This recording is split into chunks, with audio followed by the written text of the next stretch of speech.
Hi, it's Heather McKissick. I'm CEO of CUES, and we are here on the beautiful island of Maui for the 2026 CUES Symposium. And one of the best parts about this event is that this year we get to honor Chuck Fagan, CEO of Velera and former CEO of CUES, with the 2025 CUES Hall of Fame Award. I'm so excited that we got to be there today to see you receive that award. Very well deserved. Thank Thanks a you. lot Thank for you being with us very much. here today.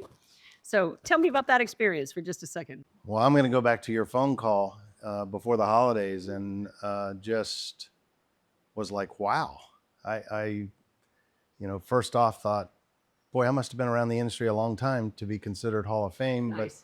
But, you start putting it in perspective leading up to being here at the Q Symposium. And I think you would be the same way. So many people played a role in supporting the development of my career, your career, and when you take an opportunity to look back on that, it has a real humbling kind of result to the process. So today was just amazing. Velera is, I think, legitimately one of those organizations that just demonstrates consistent relevance and thought leadership in the industry, right? You guys are constantly out there scanning the horizon and providing solutions for people that are timely, right, and meaningful. And that must mean that you have a really good fix on what some of the issues are that the system is facing, or that credit unions are facing, or maybe that Valera is facing. And I'm just curious about that. What are the issues that you see on the horizon, or that you're really making an effort to focus on or study right now? Yeah, I think your first speaker today really captured a big piece of that. Going back to COVID, everybody talks about data. COVID forced us all out of in-store retail, in-person restaurant, and it put us behind a computer screen. And in its simplest form, the Netflix, the Amazons, people who bought this also bought this. People who watched this also watched this. That was a form of personalization. And the speaker today I thought was outstanding on bringing out the need for personalization in physical environments now, but even more important on the digital channels. And I think that's not only an issue, but an opportunity for our industry. We know our members better than banks know their customers. But we're going to have to use data to take that to the next level. And things like agentic AI, artificial intelligence in general, as it comes out, it's only as effective as the data it can work off of. So I think data is a big issue and opportunity. Fraud continues to be just a massive challenge point, I think, for our industry. And it's one, we talked a bit about collaboration today. You brought it up, collaboration, cooperation. I talk about collaboration because I think CUES and I think Velera are great examples of how the industry cooperates and collaborates. But when you think about fraud, the competitor is the fraudster. It's not us as companies, us as competing with one another. We have to beat the fraudster. A dollar that the fraudster takes is a dollar out of a credit union member's hands. So that's another industry challenge that I think we face, not only from card utilization, but from account takeover in call centers. Shared branching has had fraud in the past. So the utilization of technology and blending that with very well-trained people is going to win that battle every day. But it is a new battle every day. It's a new report card each day you walk in. And you can't ever say we beat fraud. It's ongoing. What are the skills we need to stay on top of those issues, to be relevant with our responses? How do you think about your approach to leadership in these times? When I had the opportunity to work at CUES and then return back to PSCU, one of the things that I learned from CUES was how important it was for our team to know the big objectives of the organization and be able to piece what they do that contributes to those big That picture individual goals. connection. So I, on one of our first years back at PSCU, I put on everyone's review form, how does what you do contribute to the 5 major goals of the organization? And using an example out of just convenience, our physical maintenance, property maintenance team, Mm-hmm.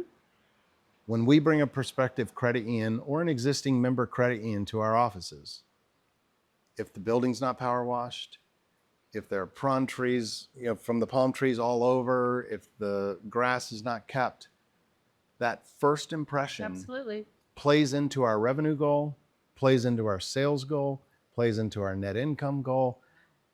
It's impactful for every employee, to me, to know what that big picture is, and communication is a way to get there. Yep. I'm also a big believer, Heather, in if you build it, they might come. If you build it with them, they're already there. And our industry, with collaboration and cooperation and being owned by credit unions, it's in our best interest to sit down with credit unions, understand what's important to them, and then build our solutions that align with that. And if we do that well, they're on the journey with us. And I think they're going to be big adopters of what we build as a result of having a say-so. People support what they've helped to create. Correct. Right?